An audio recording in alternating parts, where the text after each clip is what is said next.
Imagine facing an army so massive, its arrows block out the sun. You know you won't survive, but you stand your ground anyway. Why would a king lead just 300 men into certain death against the greatest empire on earth? Was this truly a suicide mission or something much more strategic? And what about the thousands of other Greeks who stood with them? Why are their names forgotten? This is the real story behind the Battle of Thermopylae, where bravery, betrayal, and sacrifice shaped the future of Western civilization. The battle didn't start with Sparta. It began with a much larger war. In 490 BCE, the Greeks stunned the world by defeating the Persian Empire at the Battle of Marathon.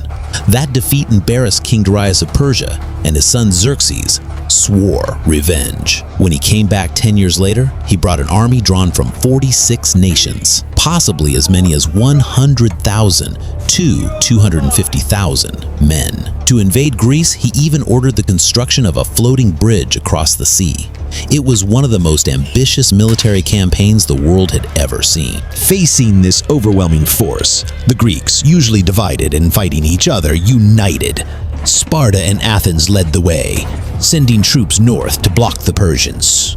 They chose Thermopylae, a narrow mountain pass whose name means hot gates. Only a few men could fight side by side in that space, making the Persian numbers less effective. King Leonidas of Sparta led the defense. His personal bodyguard of 300 Spartans became the center of legend. But they were not alone. In truth, Leonidas had a force of about 7,000 men, including Thespians, Thebans, Phocians, and soldiers from other Greek cities. When the Persians arrived, Xerxes expected the Greeks to surrender, but they stood firm. On the first day, waves of Persian soldiers, including the elite immortals, charged into the pass. But the Greeks, fighting in tight phalanx formations with long spears and heavy bronze shields, crushed the attacks. The Persians, lightly armored and used to open field battles, were forced into a narrow kill zone. Herodotus writes that Xerxes leapt from his throne in rage as he watched his troops fall. That day, the Spartans even used a trick, pretending to retreat, then suddenly turning and cutting down their pursuers. The second day brought more of the same. Persian forces tried again, but couldn't break the Greek lines. The defenders rotated out their soldiers to keep fresh fighters at the front. Xerxes was running out of options. Then came Betrayal. A local man named Ephialtes approached the Persian king with an offer. He knew a hidden trail through the mountains that could outflank the Greeks. Xerxes took it. That night, he sent thousands of troops up the Anapaea path, guided by the traitor. At dawn, Leonidas received word of the betrayal. He knew they were surrounded. He quickly called the council and ordered most of the Greek troops to retreat and live to fight another day. But he and a few others chose to stay. The 300 Spartans remained, joined by 700 Thespians, who volunteered to die beside them, and 400 Thebans, who may have been forced to stay. They knew they were going to die. That was the point. On the final day, the Spartans and their allies fought with unmatched fury. They pushed into a wider part of the pass, using swords when their spears shattered, and then fists and teeth when weapons failed.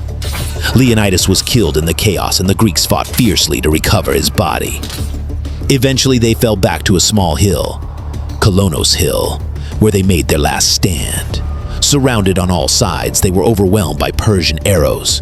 Some Thebans surrendered, but the Spartans and Thespians fought to the very end. Thermopylae was technically a defeat. The Persians marched south and even burned Athens. But the time the Spartans bought changed everything. It gave Athens the chance to evacuate and prepare its navy.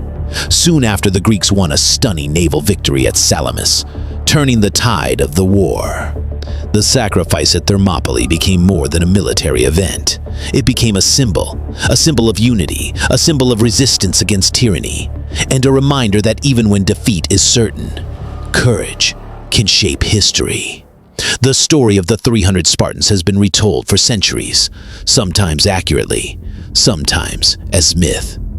But behind the legend lies a truth more powerful than any movie. For 3 days, a few thousand Greeks held the line against a superpower. They didn't do it for glory. They did it so their people could live. And that is the real story of Thermopylae.